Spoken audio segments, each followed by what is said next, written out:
अस्सलामुअलैकुम my YouTube family, welcome back to my channel. आज के ब्लॉग में आपके साथ अपनी डेली रूटीन शेयर करूंगी। अल्हम्दुलिल्लाह मेरी कोशिश होती है कि नमाज फ़जर वक्त पर अदा करूं और उसके साथ कुरान मजीद की थोड़ी तिलावत लाजमी करूं। इसी के साथ मैं आई थी थोड़ी देर गैलरी में और यहाँ का इतना हसीन मौसम लग रहा था। फ़जर के टाइम का पुरलुत्फ़ था। बहुत दिल कर रहा था कि घंटों खड़े रहूं, इस नज़ारे को देखती रहूं। लेकिन फिर ख़्याल आया किचन में भी जाना है। ये जो उड़ते परिंदे दिख रहे थे, फ़िक्रों से आज़ाद, लेकिन हम फ़िक्र से आज़ाद नहीं हैं। तो हर हाउसवाइफ़ की तरह मेरा भी काम होता है सबसे पहले किचन में आना और जो भी काम होते हैं उनकी तैयारियाँ शुरू करना। मैं किचन में सुबह-सुबह जल्दी 2 वजह से आती हूँ। एक वजह ये है कि मेरे हस्बैंड सुबह जल्दी जाते हैं, तो मैंने उन्हें सुबह नाश्ता वग़ैरह देना होता है। और दूसरी वजह ये भी होती है कि साढ़े 8-9 बजे तक गेस्ट ने चले जाना होता है, तो मैंने उससे पहले ही अपना नाश्ता और खाना वगैरह हस्बैंड का तैयार करना होता है। तो सबसे पहले मैं आके गूँथती हूँ आटा और उसके बाद नाश्ते की प्रिपरेशंस स्टार्ट कर देती हूँ। मेरे हस्बैंड डेली बेसिस पे पराठे खाते हैं। पराठे कंपल्सरी होते हैं, लेकिन उसके साथ कभी बॉइल्ड एग्स, कभी ऑमलेट, कभी मलाई ले लेते हैं, कभी जैम ले लेते हैं। लेकिन पराठे कंपल्सरी होते हैं, उसके साथ अपने जो भी चीज़ें होती हैं उनको वेरिएशंस डिफरेंट कर लेते हैं। मेरा नाश्ता डिफरेंट होता है। मैं अपनी डाइट रूटीन को देखते हुए अपने नाश्ते को प्रिपेयर करती हूँ। कभी मैं चिल्ला बनाती हूँ, कभी बॉइल्ड एग्स, तो कभी ऑमलेट, स्पिनच ऑमलेट बनाती हूँ। तो इस तरह से मेरा नाश्ता डिफरेंट होता है।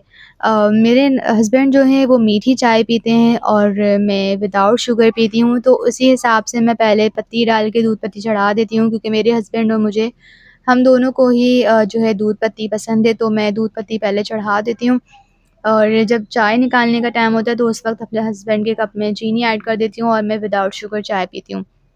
अच्छा, मेरे हस्बैंड की ना एक आदत है, अब वो पता नहीं अच्छी है या बुरी है, लेकिन पर्सनली मुझे ये आदत पसंद नहीं है। मुझे अच्छा लगता है कि वो नाश्ता रेडी होने से पहले उठें, लेकिन मेरे हस्बैंड का कहना ये है कि भई पहले नाश्ता रेडी करो और फिर मैं उठूँगा। ख़ैर, ये एक उनकी आदत है, लेकिन मुझे एक इनकी आदत बहुत पसंद है कि 1 से 2 आवाज़ में ये उठ जाते हैं। तो मुझे अपने हस्बैंड की ये आदत बहुत पसंद है। बस जब तक मेरे हस्बैंड फ्रेश हो रहे होते हैं, उसी के साथ ही मैं जो है जब तक नाश्ता वग़ैरह ट्रे में सेट करके रूम में ले जाती हूँ और नाश्ते के साथ जो है हम थोड़ी बहुत गपशप भी लगाते हैं। इसी के साथ मेरे जो है हस्बैंड का जाने का टाइम हो जाता है। रात का जो खाना पका होता है मैं वो ही गरम करके देती हूँ और इसके साथ ताज़ी गरम रोटियाँ बना देती हूँ। बस इसके बाद मैं करती हूँ हस्बैंड को सी ऑफ करने के बाद मैंने अपने घर के दूसरे काम स्टार्ट कर देने होते हैं। तो मैंने जो रात को कपड़े सुखाए थे वो अब सूख चुके थे और धूप भी तेज़ आ चुकी थी। तो बस मैंने वो कपड़े उतारे गैलरी से और अब आ गई थी मैं अपने बेडरूम की तरफ। मैं सबसे पहले अपना बेडरूम जो है टाइडी कर देती हूँ। क्लीनिंग घर की पूरी एक साथ शुरू करती हूँ, लेकिन जो चीज़ें समेटनी होती हैं वो मैं पहले समेट देती हूँ, क्योंकि बच्चे सोते-सोते अपनी कुछ ना कुछ चीज़ें जो है बेडरूम में फैला देते हैं।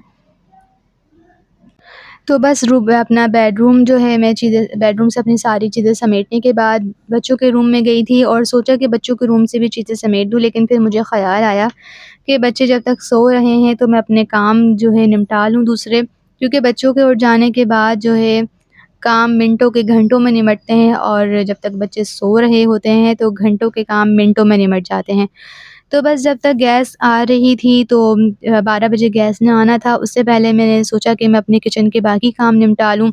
तो मैं यहाँ बर्तन धोने खड़ी हो गई थी और इसी के साथ मैंने कीमा डीफ्रोस्ट करने के लिए रख दिया था, क्योंकि आज मैं बना रही थी आलू कीमा। और ये जो 12 बजे गैस आती है, 2 बजे चली जाती है, तो मैंने उसी ही 2 घंटे में काम अपने गैस के निपटाने होते हैं। रात का खाना भी बनाना होता है, उसमें मैंने बच्चों के नाश्ते की प्रिपरेशंस भी करनी होती है और दोपहर में जो बच्चों ने खाने का कहा होता है मैंने वो भी बनाना होता है। तो साथ में ही यहाँ पे गैस आ गई थी और मैं यहाँ पे जो है कीमा चढ़ाने लगी थी। आज रात के लिए मैं बना रही थी आलू कीमा और यहाँ मैंने बना लिया था सौंफ और ज़ीरे का पानी। मरियम को भी मैंने एम्प्टी स्टमक दे दिया था, क्योंकि बच्चे भी अब उठ चुके थे और मैं भी अब पी रही थी, क्योंकि नाश्ता करे हुए अब देर हो चुकी थी।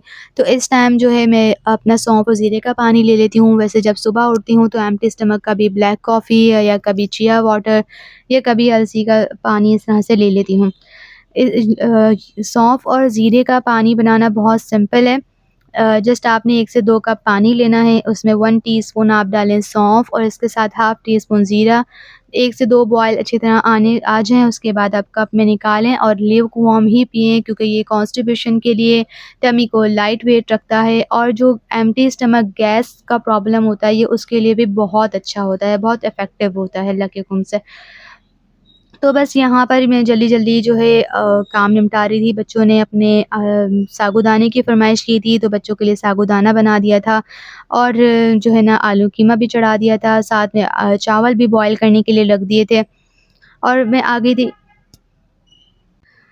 अब मैं आ गई थी बच्चों के रूम की तरफ, बच्चों ने नाश्ता भी कर लिया था। सबसे मैं बच्चों के पहले रूम की क्लीनिंग करती हूँ, क्योंकि ढाई बजे तक कारी साहब ने आ जाना होता है और 1 बजे मेरी तजवीज़ की क्लास भी स्टार्ट हो जाती है।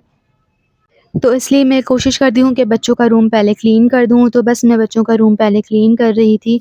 अच्छा, कल एक यूट्यूबर को मैंने सुना स्क्रॉल करते हुए, फ़ेमस इन्फ्लुएंसर है, नाम मैं उनका नहीं ले रही, लेकिन उन्होंने एक बात कही जो मुझे बहुत पसंद आई उनकी बात, कि जो वो सोशल मीडिया की शुक्रगुज़ार थीं कि जो ओवरसीज़ लेडीज़ के लिए एक मिसकंसेप्शन था कि वहाँ की लड़कियों को कोई हुनर नहीं आता, वो कुछ नहीं जानती और मतलब उन्हें कोई काम का सेंस नहीं है या हुनरमंद नहीं होती या कामों को मैनेज करना उन्हें नहीं आता।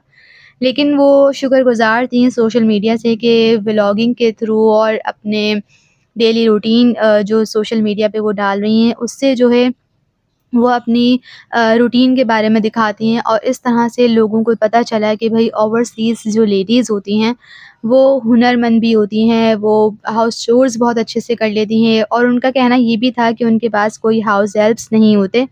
उसके साथ-साथ भी वो जो है अपने काम मैनेज कर रही होती हैं। तो बस यहाँ पे ढाई बज गए थे और वो जो है क़ारी साहब के आने का टाइम हो गया था, ज़ोहर की भी नमाज़ का टाइम हो गया था, तो मैंने ज़ोहर की नमाज़ के बाद थोड़ा अपना कुरान पढ़ा और इसके बाद खाना-वाना खा के हम लोग जो है अब जा रहे थे, क्योंकि मरियम की मेहंदी क्लास का टाइम हो गया था और उमर भी साथ ही जा रहे थे। ख़ैर जी, बस आने के बाद हमने किया थोड़ा-सा रेस्ट और फिर शाम का टाइम था, हस्बैंड आने वाले थे, तो उससे पहले बस हस्बैंड के आने का टाइम हो गया था और मैंने बनाई थी आज शाम के स्नैक में फ्राइज़ और हस्बैंड आ गए थे। मुझे अपने हस्बैंड के ये टाइम बहुत पसंद है, क्योंकि इससे हमारा फैमिली टाइम बहुत अच्छा रहता है कि सुबह अर्ली मॉर्निंग मेरे हस्बैंड जाते हैं और अर्ली ही आ जाते हैं।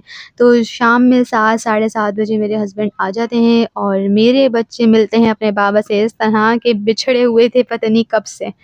ख़ैर जी, बस यहीं पर ही व्लॉग को एंड करते हैं। आई होप आपको पसंद